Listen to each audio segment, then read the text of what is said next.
खुशामदीद दोस्तों, आप सबका स्वागत है।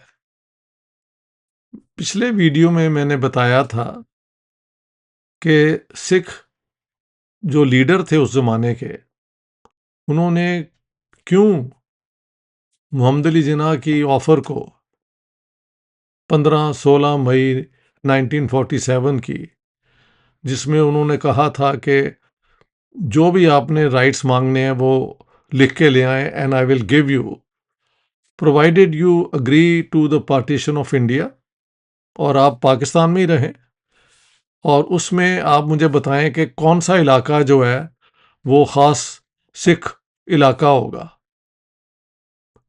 इसको सिख लीडरों ने क्यों रिजेक्ट किया, इस पे आज थोड़ी बैकग्राउंड पे भी बात होनी चाहिए।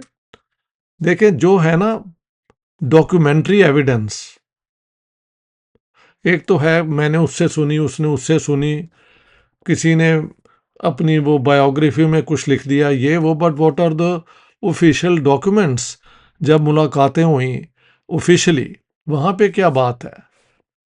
तो जब लाहौर में मुस्लिम लीग ने पार्टीशन की डिमांड की थी टू क्रिएट पाकिस्तान, तो एक हफ्ते बाद Sikh nationalist party, Khalsa party के जो प्रेसिडेंट थे सुंदर सिंह मजीठिया, उनका बयान है कि ये मुसलमानों को गलत फहमी है कि हम एक मुस्लिम डोमिनेटेड कम्युनल पाकिस्तान में रहेंगे।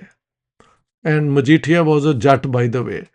ये एक नई ट्रेंड चला है कि जी जट वर्सेस नॉन जट, जो पिंडी के जो हैं तारा सिंह, मास्टर तारा सिंह और ये तो जाट नहीं थे, ये वो खत्री थे या अड़ोड़े थे। तो खैर, any how, I know these things keep on happening all the time, doesn't matter official position क्या रही।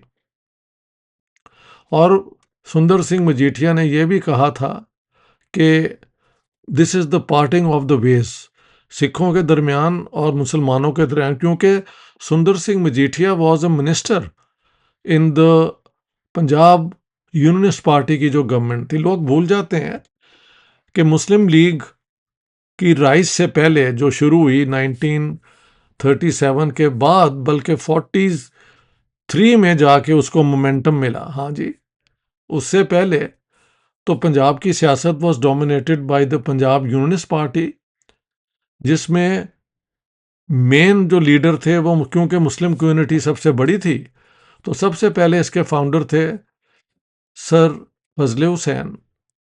उनकी डेथ हो गई 1936 में।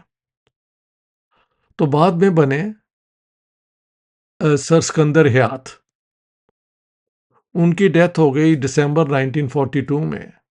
And the third leader of the Punjab Unionist Party was sir Khizar Hayat Tiwana. Punjab Unionist Party जो है वो पंजाब की पंजाबियत, यानी हिंदू सिख मुसलमान मसीह, जो भी आपका मज़हब हो, लेकिन पंजाबी होने के नाते आप सब एक ही कम्युनिटी हैं, इस पोजीशन को लेके पंजाब यूनियनिस्ट पार्टी चली थी। पंजाब यूनियनिस्ट पार्टी लॉयलिस्ट थी, प्रो ब्रिटिश थी, इसमें कोई शक नहीं। And the Muslim League was no less loyalist. और ये इन टालबोट ने अपनी किताब में ऑन खिजर टिवाना शो किया है कि एक मौके पे आके अंग्रेज़ों ने पंजाब यूनियनिस्ट पार्टी को छोड़ दिया और मुस्लिम लीग को अडॉप्ट कर लिया, यानी पैट्रनाइज करना शुरू कर दिया। बिकॉज क्विट इंडिया मूवमेंट के बाद they needed help from the Muslim League और the Muslims on the all India basis. तो इसलिए मुस्लिम पंजाब यूनियनिस्ट पार्टी की जो पैट्रनेज थी वो ख़त्म हुई और मुस्लिम लीग जो है उसको अंग्रेज़ों ने प्रमोट किया। It's all too well known, मेरे कहने की ज़रूरत नहीं है। तो जब लाहौर में ये रेजोल्यूशन आया था, तो मैंने बताया सुंदर सिंह मजीठिया का बयान, उसके बाद आ जाती है क्रिप्स मिशन। क्रिप्स मिशन में भी ये कहा गया था कि जो प्रोविंसेस हैं, अगर वो चाहें तो हम सेंट्रल गवर्नमेंट एक डोमिनियन बनाएंगे, अगर उसमें ना वो शामिल होना चाहें तो वो अलग भी हो सकते हैं, उनके लिए एक अलग कॉन्स्टिट्यूशन भी बन सकती है। जिस पे सिखों का रिएक्शन ये था कि हमें इस सारे ग्रुपिंग में कहाँ प्लेस किया जा रहा है, in the Muslim majority groups, जो बाद में वो जो है कैबिनेट मिशन प्लान में हुआ भी ऐसे ही। तो सिख लीडरशिप का मौकफ ये था कि हिंदुस्तान में किसी एक कम्युनिटी की हुकूमत नहीं होनी चाहिए, क्योंकि यहाँ पे कई मज़हब हैं, कई इंटरेस्ट हैं। इसलिए जिस तरह मुस्लिम लीग ने कहा था कि मुसलमानों का एक मुल्क बनेगा, तो जाहिर है अगर एक मुल्क मुसलमानों का बन रहा है और इंडियंस का नहीं, देखें ये फ़र्क है, मैंने एक्सप्लेन भी किया है। There are two types of nationalism, जिसमें बाकी सब नेशनलिज्म आप प्लेस कर सकते हैं। एक है territorial nationalism, Indian subcontinent, इसमें जो भी रहते हैं लोग, हिंदू, मुसलमान, सिख, मसीह, Buddhist, ipso facto, by the fact itself कि वो वहाँ रहते हैं, they are part of the Indian nation as equal citizens, जो कि मोतीलाल नेहरू ने और बाद में इंडियन कॉन्स्टिट्यूशन ने वन मैन वन वोट सबको दे दिया। ब्राह्मण को भी एक वोट दिया और दलित को भी एक दिया।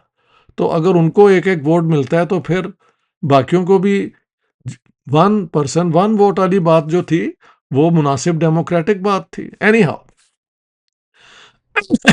क्रिप मिशन के खिलाफ भी सिखों ने अपना जो है ना वो इजहार किया था कि we don't want to be placed in a group against our wishes. और जैसे जैसे ये मूवमेंट चली और लगा कि अब पाकिस्तान की वो शायद बन जाएगा, तो सिखों के अंदर ये था कि should they be a part of Pakistan और they should be a part of a India, जिसमें हिंदू भी होंगे, मुसलमान भी होंगे, सिख भी होंगे। बात यह है कि मुसलमानों ने हुकूमत ली थी हिंदुओं से for a long time to come, और मुसलमानों से हुकूमत ली थी पंजाब में सिखों ने। तो अगर आप हिस्टोरिकली देखें, मुसलमानों और हिंदुओं का झगड़ा जो हुआ है वो अ, एक तो पार्टीशन के वक्त हुआ, इसके अलावा भी कम्युनल राइट्स होते रहे। लेकिन सिखों के और मुसलमानों का एक पंजाब के अंदर झगड़ा हुआ मस्जिद गुरुद्वारा शहीदगंज का इशू है 1935 का। और फिर 1947 में जब ये राइटिंग शुरू हुई, तो जहां जहां ये हुआ, एक तरफ मुस्लिम थे, दूसरी तरफ हिंदू सिख मिलके मुकाबला कर रहे थे। तो ये कहना कि सिख जो हैं वो हिंदू हुकूमत में नहीं थे होना चाहते, इसका कोई मटेरियल बेसिस नहीं है। I have not seen anywhere. हाँ, वो कपूर सिंह की बात कर देते हैं, शायद गंडा सिंह की। These are individuals, they didn't matter. और कपूर सिंह पे तो इल्ज़ाम भी था कि he was guilty of corruption. Right और wrong is not my case, you know. तो इस किस्म की डायरियों का जिक्र जो है वो बुनियाद नहीं बनता। जो ऑफिशियल पार्टीज का, मूवमेंट्स का, ऑर्गेनाइजेशंस की पोजीशन होती है, उसकी बुनियाद पे आप बात कर सकते हैं। तो सिख लीडरशिप ने यही कहा कि एक यूनाइटेड इंडिया में we will be better off, क्योंकि एक तो कांग्रेस ने ऐलान नहीं था किया कि हम इसको हिंदू राष्ट्र बना देंगे, वो तो अब बीजेपी की कोशिश है। कामयाब होते हैं या नहीं, not my problem, they are trying very hard.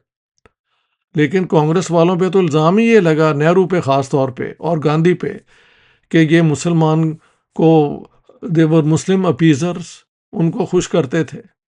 हाँ जी। और सो देर इज़ नो एविडेंस के सिखों ने जिन्ना साहब की या मुस्लिम लीग का हिस्सा बनने का किसी ने भी इजहार किया हो। प्रॉब्लम क्या था? एज आई सेड, कई दफ़ा मैंने बताया कि सिख कहीं भी मेजॉरिटी में नहीं थे, पंजाब के किसी इलाके में, और तो और अमृतसर में भी नहीं थे। ननकाना साहब जहाँ गुरु नानक जी की पैदाइश हुई है, वहाँ पे भी नहीं थे, कहीं भी नहीं थे। एक दो तहसीलों में ज़रा उनकी बनती थी मेजॉरिटी, या वो फरीदकोट स्टेट में 42% शायद सिख थे, but still the majority were non Sikhs. हाँ जी, ना पटियाला में मेजॉरिटी में थे, ना कहीं और ईस्ट पंजाब की स्टेट्स में वो मेजॉरिटी में थे।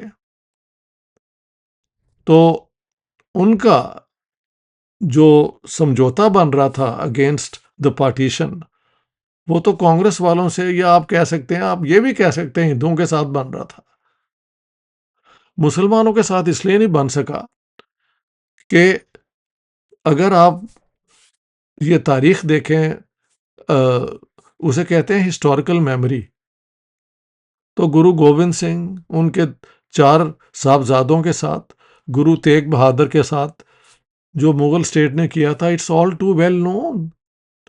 गुरुद्वारों के अंदर तो वो पूरी पिक्टोरियल उन्होंने बनाई होती है दिखाने के लिए। So there is no evidence के देवर the Sikhs were in not interested in being part of India. They didn't, first of all, the Sikh leadership at no point wanted the partition of India. वो चाहते थे India की partition ना हो ताकि मुसलमान भी इसमें हों, हिंदू भी हों, सिख भी हों, और बाकी कई ज़ुबानें, कई एथनिसिटी, ताकि किसी एक ग्रुप की हुकूमत ना बन सके। और यही मैं समझता हूँ आज इंडिया के अंदर अगर वहाँ पे हिंदू राष्ट्र की सियासत हो रही है, तो उसकी वजह है कि 2/3 और मुस्लिम्स जो थे वो पार्टीशन बनने के बाद पाकिस्तान का हिस्सा बन गए, और वहाँ मुसलमानों की परसेंटेज बहुत छोटी हो गई, बहुत कम हो गई। और वक्त के साथ कांग्रेस की कुछ गलतियों की वजह से हिंदू राइट विंग जो है वो मजबूत हुआ। इस पे मैंने कई दफ़ा वीडियोस बनाई हैं, and I am not the only one. पढ़े लिखे लोग यही बात करते हैं। ये कहाँ से मिथ आई है कि the Sikh leaders did not want to be part of India? They wanted to be part of a United India. They were against the partition at every point, not even on one occasion there is any. हाँ, जब ये offer हुई तो सिखों में एक group जो ज्ञानी करतार सिंह का है और ये वो, देवर इन टू माइंड्स, पाकिस्तान का हिस्सा बने या इंडिया का। लेकिन जब मार्च 1947 में सिखों का कत्लेआम हुआ, तो यार मैंने बार बार ये सारा एविडेंस दिया, how can you close your eyes and ears to the facts? थोड़ी सी पढ़ाई कर लो भैया, go and see the facts जो हुए। तो उसके बाद, दिस इज मार्च 1947, मई 1947 के मिडल में जो टॉक्स हुई हैं, by that time the Sikhs were not willing to be part of Pakistan, जितनी भी अट्रैक्टिव ऑफर्स हो रही थी। एक और प्रॉब्लम था, 1946 में जब जिन्ना साहब ने कहा था कि ठीक है, आप अपने बताएं सिख स्टेट कहाँ होगी, तो प्रॉब्लम यह था कि the six wanted central Punjab, लेकिन वहाँ पे उनकी मेजॉरिटी नहीं थी। तो जो सिख लीडरशिप थी ना, मास्टर तारा सिंह और ये वो लोग, अगर वो सिख स्टेट क्लेम कर सकते थे तो सिर्फ प्रिंसली स्टेट्स में हो सकता था, which would still leave much of Punjab जो है central Punjab outside the six states. इसीलिए ये सारा जो प्रॉब्लम है उसको समझने की जरूरत है। The Sikhs were oppose to the creation of, to the partition of India. लेकिन अगर पार्टीशन होती है तो चॉइस उनके पास एक मुस्लिम डोमिनेटेड पाकिस्तान का, या एक इंडिया जिसमें वो चाहते थे मुसलमान भी हों, सिख भी हों, हिंदू भी हों, बाकी एथनिक ग्रुप्स भी हों, ताकि किसी एक की मेजॉरिटी ना बन सके और वो एक सेकुलर स्टेट हो जिसका कोई मज़हब ना हो। लेकिन पाकिस्तान की जो मूवमेंट है 1946 की इलेक्शन कैंपेन, वो तो है ही सारी communal. I have given all the facts, और मैंने नहीं किया, और भी सीरियस स्कॉलर्स ने ये एविडेंस सारा दिया है। So please have a look at the material. The Sikhs were against the partition of India, they wanted India to remain united. लेकिन अगर पार्टीशन होती है, they wanted a Sikh state. लेकिन अगर सिख स्टेट नहीं बनती तो हिंदुओं के साथ मिल के वो पंजाब के वो हिस्से जिसमें हिंदू और सिख मेजॉरिटी में है, they wanted those areas to be part of India. That's what the documents are, and that's what the negotiations are all about. इसके बगैर, बुनियाद के बगैर, एविडेंस को देखे बगैर पोजीशंस ले लेना जो है किसी किसी की एक किताब की बुनियाद पे मीन्स नथिंग। हजारों किताबें हैं, हजारों ख्वाहिशें ऐसी कि हर ख्वाहिश पे दम निकले। तो लोगों की इंडिविजुअल ख्वाहिश पे तो मुल्क नहीं ना बनते। ये तो एक खास सिचुएशन के अंदर जो बैलेंस ऑफ पावर होता है, फ्यूचर की जो परसेप्शन होती है, उसके अंदर लीडरशिप जो है अपने कार्ड जो है वो प्ले करती है, राइट और रॉन्ग। सो प्लीज, बजाय इमोशनल होने का और कॉन्स्पिरेसी थ्योरीज का सहारा लेने का, please go and look at the facts. Data क्या बता रहा है, मटेरियल क्या बता रहा है, what is the evidence? The Sikhs at no stage wanted to be part of Pakistan. For simple reason के 1935 में लाहौर के अंदर शहीदगंज गुरुद्वारा वर्सेस मस्जिद का पूरा कॉन्फ्लिक्ट हुआ था और कई लोग मारे गए थे यहाँ पे। और फिर पीछे हिस्ट्री में देखे, पंजाब से हुकूमत जो थी मुगलों से, और फिर वो महाराजा रंजीत सिंह ने अफगानों से ली थी, तो ये एक वो प्रॉब्लम था। उधर मुगल एम्पायर ने आखिरी दो जो हैं गुरु ऑर्थोडॉक्स सिक्स के, उनके साथ जो सलूक किया वो आपके सामने ही है। तो they were wary of being part of a Pakistan only for Muslims.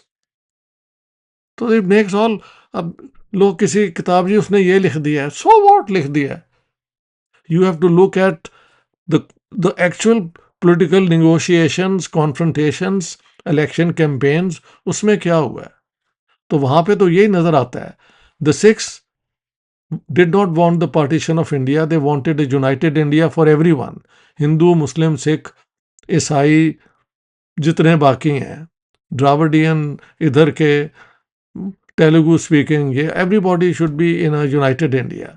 लेकिन if India is partition, then the Sikhs wanted either the British to give them a state of their own or they should be placed in India.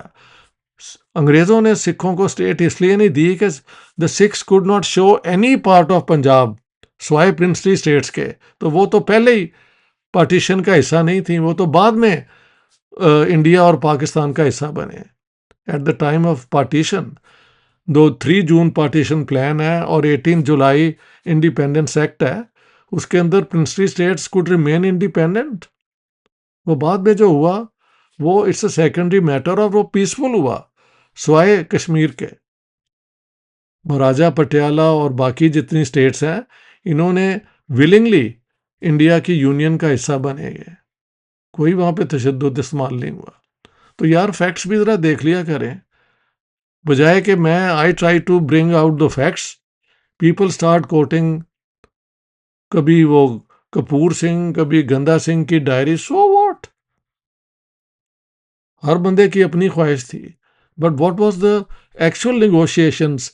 Sikh leadership अपनी collective positions क्या ले रही थी, मुस्लिम league collective positions क्या ले रही थी, Congress party collectively क्या पोजीशंस ले रही थी, हिंदू महासभा कलेक्टिवली क्या पोजीशंस ले रही थी, आरएसएस कलेक्टिवली क्या पोजीशन ले रही थी। That's how you should look at politics, कि उसके अंदर ये फैसले होते हैं अल्टीमेटली। और फिर at the top of it remember was the British.